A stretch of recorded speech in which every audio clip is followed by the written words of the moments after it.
사명이 뭐라고 생각하십니까? 여쭤보세요. 예. 나만 보면 안 돼요. 예.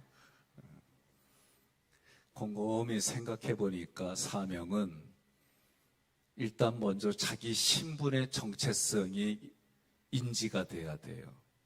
나의 신분이 무엇일까? 성경은 우리의 신분이 바뀌었다고 그래요. 죄인에서 의인으로 바뀌었다라고 얘기를 해요. 그리고 신분이 바뀐 사람은 자기에게 직분이 있음을 인지해요. 그래서 여러분과 제가 교회에서는 그 직분이 목회자요, 장로요, 권사요, 집사요, 성도라고 불려지는 거예요. 가정에 갔더니 자기 자신이 누구의 남편이고 누구의 아내이고 누구의 부모이고 누구의 자녀이고 이 직분이 있어요. 사회에 갔더니 회사에 따라서 또 직업에 따라서 자기에 주어진 직분이 있어요. 그 직분이 무엇이냐에 따라서 내가 그것의 역할을 감당하고 책임과 의무를 다해요. 이거를 통틀어서 사명이라고 말하는 겁니다. 그러니 여러분과 저는 이 땅을 살아갈 때에 이렇게 이 모든 걸 통틀어서 사명이라고 할 때에 이제 그 기준이 내가 아니라 하나님의 말씀이 기준이 되는 거예요. 그래서 그 말씀을 보니까 여러분과 저는 신분이 죄인에서 의인으로 바뀌었고, 그리고 내게 주어진 환경에 따라 거기서 내가 하나님의 나라를 확장해야지, 하나님의 뜻을 성취해야지, 이게 깨달아져요. 그런데 이것이 성령님께서 예수 그리스도 안에 나의 모든 것들을 보고, 그리고 그때마다 도와주시고, 그때마다 분별하게 해주시고, 실수했음에도 불구하고 그 실수한 것에서 하나님이 깨달아져서 이런 인생들이 돼요. 어떤 사람들에게는 레마의 음성도 주시고, 어떤 사람들에게는 말씀을 통해 깨닫게도 해주시고, 다양한 방법으로 우리가 그렇게 신앙생활하는 거예요. 사도 바울은 성경에 보니까 유대인 중에 유대인이고, 오늘날로 말하면 이중 국적을 가진 사람이에요. 그리고 배울 만큼 배웠어요. 얼마나 똑똑한지 몰라요.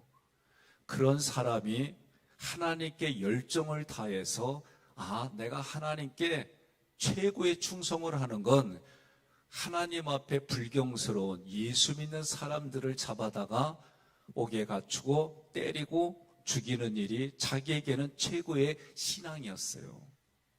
이게 사도 바울이 예수님을 만나기 이전에 그 당시에 예수가 그리스도다, 그 당시에 예수가 하나님이다, 이거는 불경스러운 거예요.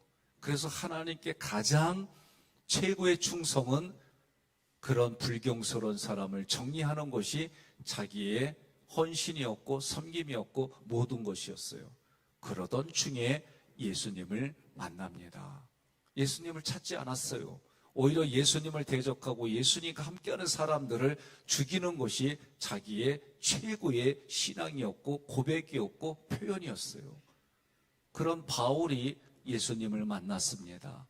예수님을 구하지도 않았는데 예수님이 그를 만나주셨어요. 성경은 내가 하나님을 먼저 부르고 하나님께 손을 뻗친 게 아니라 하나님이 창세전에 너를 택했다라고 성경은 기록해요. 이것이 깨달아지는 거예요.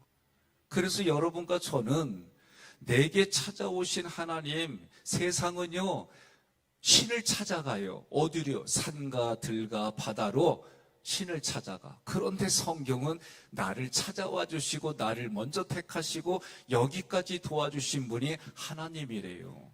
이런 신이 어디 있어요? 세상에 이런 신은 하나님밖에 없는 줄로 믿으시기를 바랍니다.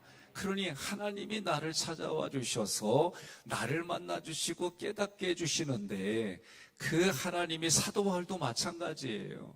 그리고 앞도 못 보게 해줬다가 보게 돼 해주고, 왜 못 보게 해줬을까? 저는 혼자 생각하기를, 사람이 눈 감고 아무것도 하면 뭐예요? 생각하게 돼 있어요. 내면에서는. 이게 뭐지? 내가 죽이려고 했던 그 예수와 그 잔당들, 그것이 신앙이라고 생각했는데, 이성과 자기가 배운 모든 것들을 초월해서 사도 바울을, 그때는 사울이에요. 사울을 만났어요. 이름이 바뀌는 건, 예수님 만나고 나서는 이름이 바뀌었어요. 정체성이 바뀌었다는 얘기예요. 그러니 오늘 우리는 신분이 바뀌었어요. 내 신분이. 이게 깨달아지는 거예요. 깨달아져서 때로는 상황에 따라 분별력이 생기고 그때마다 하나님이 도와주시는데, 여러분, 우리의 도움이 가장 영혼육이 가장 어떤 상에 있다? 근데 대부분이 어떤 도움을 받느냐? 육체의 생존을 위해서만 도움을 청해요. 이게 우리의 부족한 부분이에요. 우리는 영적인 도움, 마음의 도움, 그리고 육신이 살아가는 이 도움 다 필요한 줄 믿으시기를 바랍니다. 이 새벽에 특세 때 신방하다 보면 이러이러한 응답을 받았어요. 옆에 분에게 그래요. 살아있으면 당연한 게요, 그러세요. 예? 우리는 육체의 도움이 당연한 거예요. 하나님이 약속해 주셨어요. 마음에 공고함이 있고 어떤 상태에 있어도 하나님이 도움이 있어요. 영적인 도움이 있어요. 우리는 그 도움들을 때를 따라서 여기까지 도와주셨기 때문에 우리는 여기까지 올 수 있었어요. 이게 여러분 고백이 돼야 됩니다. 그래서 저도 곰곰이 요새 많은 부분들을 생각해요. 저는 여러분들이 육신으로도 잘 먹고 잘 드시고 또 육신 먹었으니까 내보내는 것도 잘하고, 여러분 편안한 데서도 주무시고, 아니 이건 아멘해도 괜찮다니까. 그래서 여러분들이 남들이 볼 때 오복이요, 그래요, 건강해 보이, 이런 거 다 저는 필요하다고 봐요. 그래서 예수의 이름으로 잘 사시기를 바랍니다. 물질로도 형통하기를 바랍니다. 사람들도 관계가 형성되기를 바랍니다. 이런 복들이 있어요. 그런데 이런 걸 주시는 게 뭐냐? 내 마음이 어떠한 상황에 있더라도 뭔가 목적이 흔들리지 말아야 돼요. 예? 오늘 사도 바울은 육신만 얘기한 게 아니라, 내 마음만 얘기한 게 아니라 내 영혼육을 좌지우지하고 내 영혼육의 주인이 되시고 내 영혼육의 모든 것이 되시는 삼위일체 하나님 앞에 자기는 어떻게 살았다라고 고백을 하는 거예요. 사도행전 20장에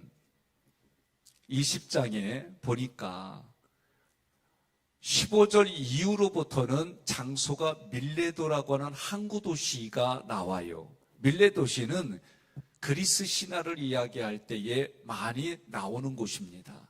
사도 바울이 지금 최종 목적지는 예루살렘을 향해서 가는 거예요.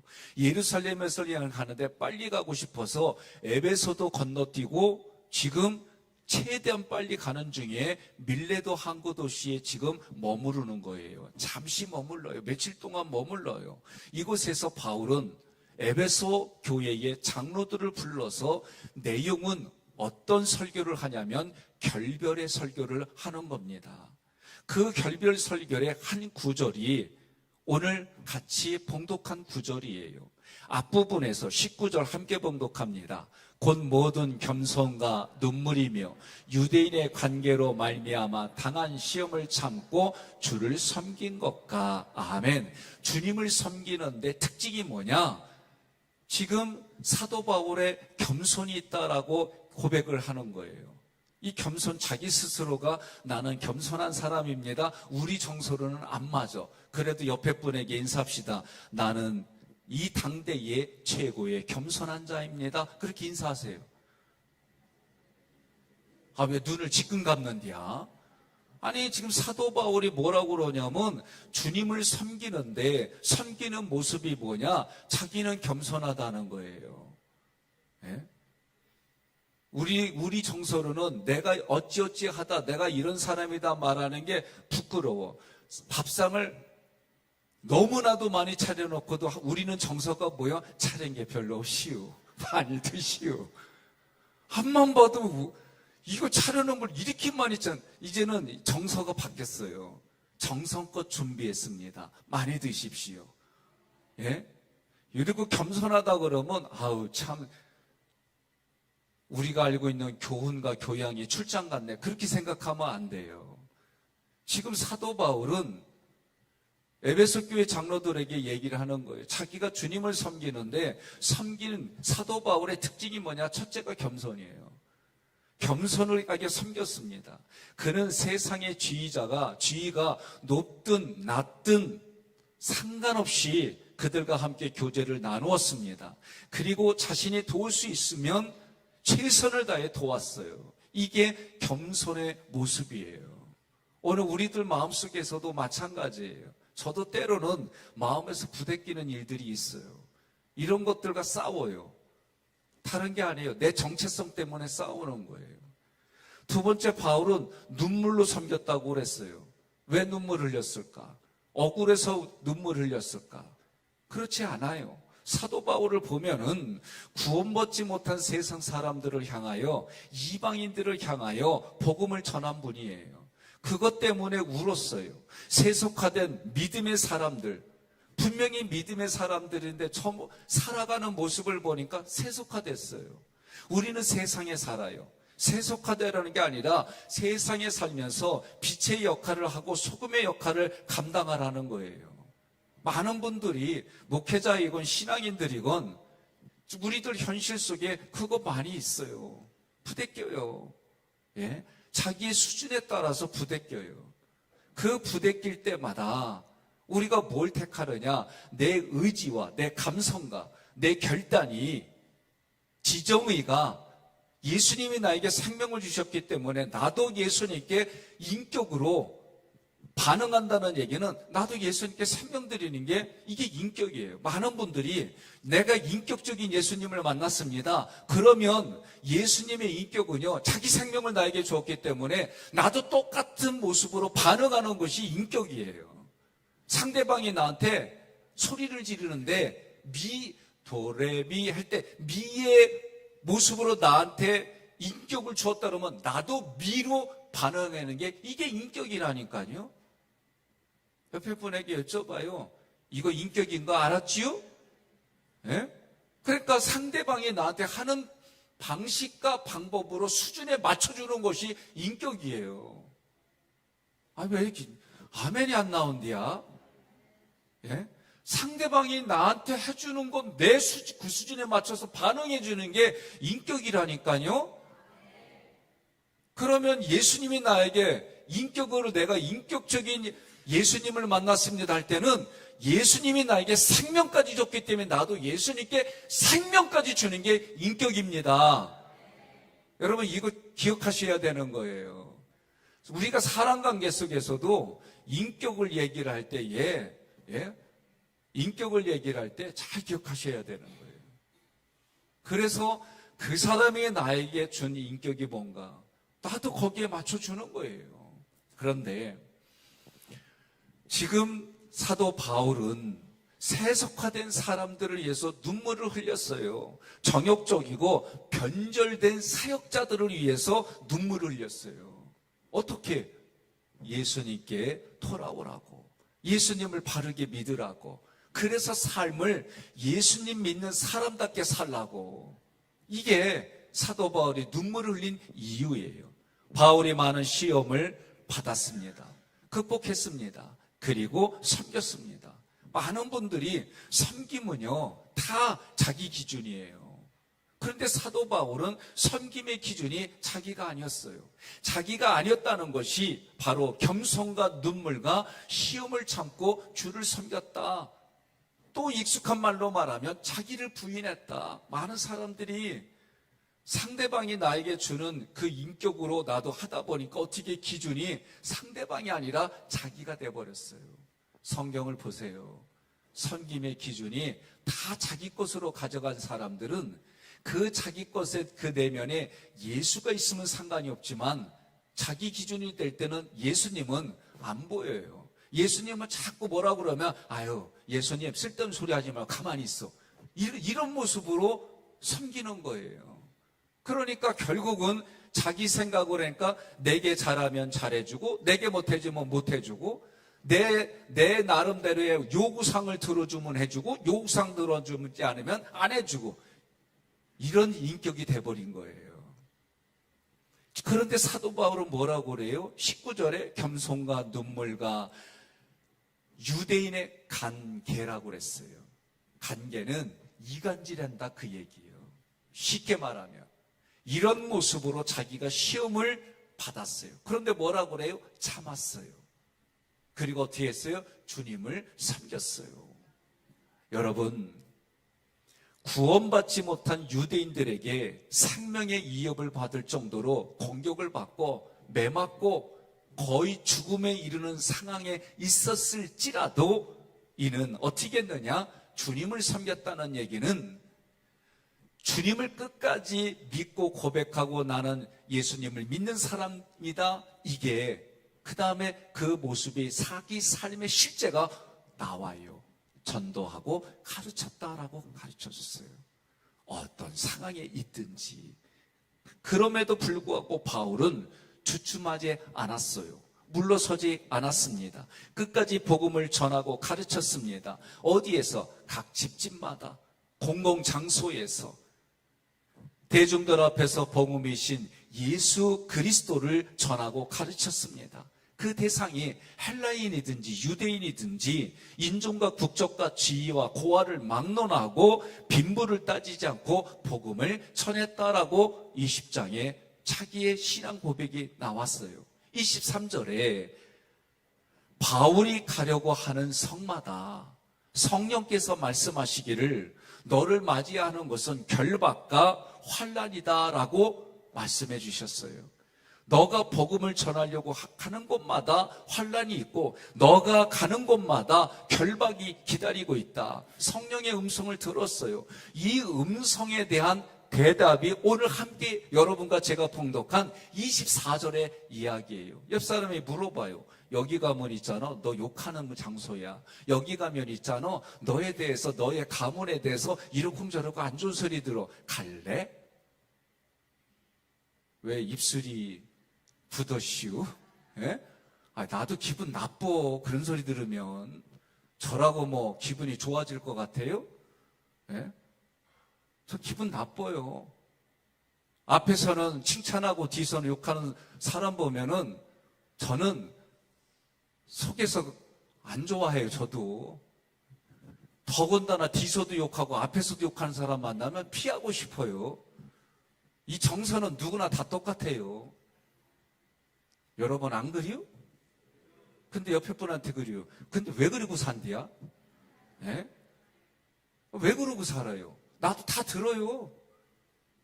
바이든이 어쩌고 저쩌고 다 듣고 윤석열 대통령이 어쩌고 저쩌고 다 듣고 한동훈 장관이 어쩌고 저쩌고 다 듣고 이재명 씨가 어쩌고 저쩌고 이제 금식 들어갔대야. 금식이 아니지. 단식 들어갔대야. 저도 다 들어요. 저도 역사에 대한 가치관이 있고 저도 나 미워하는 사람 나도 미워할 권리가 있고 나 좋아하는 사람 나도 나도 그런 정서 다 있어요. 그런데 내 정체성이 예수님을 믿는다는 것 때문에 때로는 견디는 거고 때로는 참는 거고 때로는 아닌 척하는 거고 때로는 그렇게 사는 거예요. 안 그래요? 네, 감사합니다. 우리 정서는 다 그래요. 그런데 오늘 본문에서 23절에 성령께서 뭐라고 하느냐? 네가 그런 결단했어? 네가 그 복음을 가지고 가는 곳마다 너에게 있는 거는 네가 말한 영예스러운 모습, 네가 말하는 그런 휘황찬란한 그런 거 하나도 없어. 너 결박받아. 너 환난이 있어. 이 얘기를 하면은요, 나도 움찔해요. 나도 이런 상황이라면은 가야 되나 말아야 되나? 예? 그러다가 이 영혼이 출장 가면은 갈 길을 밝히 이런 찬양이 아니라 내가 왜 이럴까? 예? 아니, 사람은 다 똑같아요. 내 신앙이 흔들리고 믿음이 흔들리고 그것이 순간 그 많은 압박 속에 있으면은요, 누구도 변함없이 다 비슷해요. 사도 바울을 보니까 성경에서 친히 야, 너 가는 곳마다 결박이 있고 환란이 있다. 야, 이런 상황인데 나라면 어떻게 할까? 나라면은 어떤 생각을 하고 나라면 어떤 반응을 보일까? 한번 생각해 보세요. 그런데 오늘 사도 바울은 24절 함께 봉독합시다. 희망의 말씀이고 소망의 말씀이고 나를 살리는 말씀이고 우리의 롤모델이 되고 내가 가야 할 방향인 거예요. 함께 봉독합니다. 내가 달려갈 길과 주 예수께 받은 사명 곧 하나님의 은혜의 복음을 증언하는 일을 마치려 하면은 나의 생명조차 조금도 귀한 것으로 여기지 아니하노라. 아멘. 바울이 달려가는 길이 예수님께 받은 사명이라고 그랬어요. 예수님께 받은 사명, 이 사명은 24절에서 하나님의 은혜의 복음을 증언하는 일이다. 하나님이 우리에게 주신 복음, 그 복음이 뭐냐? 예수가 나에게 그리스도이다, 살아계신 하나님의 아들이다, 이것이 자기의 사명이다. 이 사명을 어떻게 끝까지 마치려고 한다. 그런데 끝까지 마치려고 하는데 자기의 생명도 끝까지 마치는 이 길을 위해서 자기의 생명도 내놓겠다. 이게 사도 바울의 고백이에요. 어떤 고백이요? 네가 가는 길에 환란이 있어. 네가 복음에 걸어가는 그 길에 결박이 있어. 네가 가는 길이 어려운 길이야, 힘든 길이야. 그런데 사도 바울은 그 성령 앞에 고백하기를 나는 그 길을 위해서 내 생명 내놓았습니다. 여러분, 이런 고백 다 했잖아요. 예? 여러분들이 목사님을 주례로 기독교의 예식을 따라 했으면 여러분들이 뭐라고 그래요? 뭐라고 들었어요? 목회자들이 이 예식은 예수 그리스도와 연합하는 상징으로 결혼식이라고 얘기를 하잖아요. 서두의 모든 목회자들마다 그 예식의 첫머리가 뭐냐? 내가 예수 그리스도와 연합하는 것이 오늘 이 결혼식입니다 라고 선언을 해요. 그래서 내가 예수 그리스도와 연합하는 것을 내 삶의 모습이 뭐냐? 부부가 고백하는 거예요. 이 부부가 고백이 뭐예요? 남편은 조건 없이 이 여인을 사랑하겠습니다. 이 여인은 조건 없이 남편을 복종하겠습니다. 아니, 조건 없이 하겠다고 이미 고백해가지고 검은 머리가 팥뿌리가 될 때까지 아들, 딸 구별 말고 열 만나서 잘 키우자. 이게 50년 전에는 그런 얘기요. 예? 저희 어렸을 때는 아들, 딸 구별 말고 둘만 낳아 잘 기르자. 하나만 낳아 잘 기르자. 이제는 하나도 못 낳겠어. 이렇게 흐름이 지금 문화가 흘러갔어요. 그런데 그것이 뭐예요? 눈에 보이지 않는 하나님을 눈에 보이는 하나님으로 여기고 서로가 살아가며 끝까지 섬길 것을 약속한 것이 결혼식이에요. 그래서 우리는 신랑이신 예수 앞에 에베소서 공부를 통해서 우리가 정갈한 신부로 이 땅을 신앙생활하며 준비되는 신부로 예수님을 맞이하겠다. 그래서 결혼식장이 우리에게는 마지막 재림, 예수님이 재림하는 그 마지막 심판이 우리에게는 결혼식이다. 그 마음 가지고 신앙생활하는 거예요. 이게 우리의 신앙생활입니다. 이걸 어떻게 연습해요? 지금의 배우자하고 검은 머리가 팥뿌리가 될 때까지 이 사람을 나의 주님으로 생각하고 사랑하고 복종하는 것이 조건 없이 그렇게 살겠다고 부부가 지금 그러고 여기까지 온 거예요. 아니, 있으면 좀 아멘 좀 해봐요. 예? 우리가 그런 마음으로 신앙생활 하는 거예요. 예? 자녀를 내가 부모가 되었기 때문에 애를 왜 키워요? 내 자식이니까. 하나님이 우리를 왜 책임져요? 내 자식이니까. 이 믿음을 가지고 우리 살아가는 거예요. 우리 부모들 겪잖아요. 애들 사춘기 때 정말 힘들어 하잖아요. 오죽했으면은 김정은이가 우리나라 못 내려온대. 왜 그래요? 중2 때문에 못 내려온대. 아휴, 이게 벌써 오래된 얘기라서. 중학교 2학년이 그 당시에는 사춘기의 최고였죠. 정점에 달한 애들이었어요. 요새 이 사춘기가 또 내려와서 초등학생으로. 가면 갈수록 애들이 이 정신적으로 깨달아지는 거는 많아져요. 여러분, 이런 시대에 사도 바울이 자기의 생명을 내놓는 이유가 뭘까? 이유가 성경이 구약으로부터 쭉 얘기해 주는 게 뭐냐? 에스겔서 33장 6절 함께 봉독하겠습니다.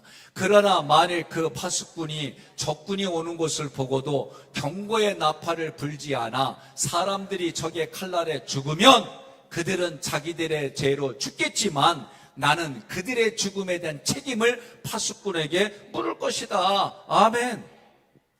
문장로님 옆집에 누가 살아요, 장로님? 이웃 누구야? 아는 사람 이름만 하나만 돼요. 예수 믿지 않는 사람. 이름은 모르고 있지요? 그런데 그 사람의 이웃이 누군지는 지금 알잖아요. 오늘 에스겔 34장 뭐냐면 이 사람이 죽었어요. 죽었는데 너는 예수 믿지 않았기 때문에 마지막 하나님 앞에서도 지옥 가요. 그런데 문장로님한테 하나님 물으기를 내가 그 핏값을 너한테 받겠다 그 얘기요. 왜? 알고 있었고 기회를 줬는데도 네가 예수를 전하지 않았어. 그럴 때 핏값을 내가 너한테 정할 거야. 너한테 내가 물을 거야.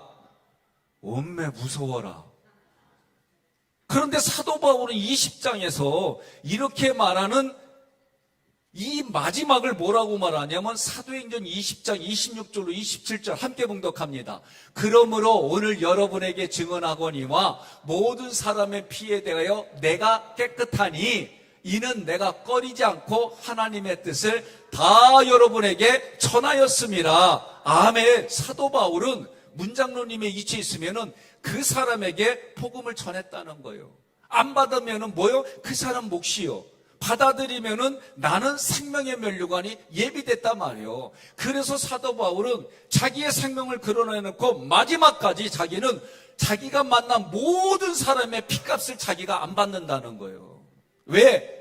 생명을 내놓을 정도로 자기는 개인으로 그리고 공개적으로 복음을 증거한 거에 후회가 없고 그렇게 그는 마지막까지 살아서 로마로 압송이 되어져 가지고 참수달 그 전까지 했어요. 그러면서 로마로 가면 성령이 분명히 너는 결박이 있고 환란이 있고 너는 죽음이야. 그런데도 내 생명 내놓겠습니다. 이러고 지금 간 거예요.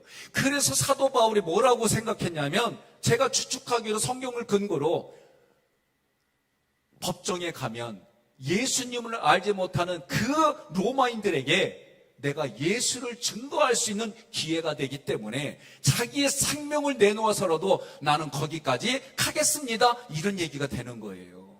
오늘 여러분과 제가 사도 바울이 그냥 구호로 얘기한 것이 아니라 오늘 우리에게는 참수당하는 일은 중동이라든가 기독교를 핍박하는 건 여기만 가는 게 아니라 내가 살아가는 삶의 자리, 특히 2023년을 우리가 살아가고 있는 대한민국은 예수 믿는다는 것을 아주 이상하게 만들어 놓은 그런 시대에 살고 있어요. 팬데믹으로 인해 가지고 코로나 팬데믹으로 인해 가지고 우리는 지금 예수 믿는 사람들은 이상하게 만들어 놓은 현실에 우리가 지금 살고 있어요. 사도 바울로 말하면 내가 결박당하고 환난당하는 그런 현장에 저는 오늘 여러분들이 사도 바울의 이런 고백이 되기를 주님의 이름으로 권면하며 축복합니다. 여러분과 저는 사도 바울의 심정으로 9월 한 달 하나님의 말씀을 심는 거예요. 내가 누구를 만나든지 어떤 상황에 있든지 겸손과 눈물과 그 환난을 다 극복하는 그런 자리, 극복하게 해주신 하나님의 은혜의 자리, 그 자리에 여러분 우리가 함께 가는 줄 믿으시기를 바랍니다. 상대를 가리지 아니하고 하나님 분별력을 주셔서 내가 삶으로 그들에게 예수가 그리스도입니다. 당신에게 그리스도입니다. 당신을 위해서 예수님이 십자가 부활 승천을 했습니다. 이것이 믿어지는 그 현장에까지 함께 서로 가는 거예요. 그런 시도와 노력들이 오늘 성경은 우리에게 사명이다라고 가르쳐주는 거예요. 이 모습으로 끝까지 함께 하시기를 권면합니다. 함께하면 반드시 새 하늘과 새 땅이 내게 주어집니다. 그것은 죽어서만 가는 곳이 아닙니다. 이미 우리에게 주어진 이 땅, 여기에서 생육하고 번성하고 땅에 충만하는 것을 회복하고 정복하고 다스려서 하나님의 형상과 모양으로 창세기에 말한 그 말씀대로 육신의 자녀뿐만 아니라 마음으로 내가 만나는 이들에게도 생육하고 번성하고 땅에 충만한 게 보내주고 우리들에게는 도전이 되고 우리들에게는 예수 믿지 못하게 하는 환경을 정복하고 예수님이 우리에게 주신 그 통치권을 가지고 우리가 그것도 다스려 나가는 그런 현장이 지금 우리가 살아가는 삶의 현장입니다.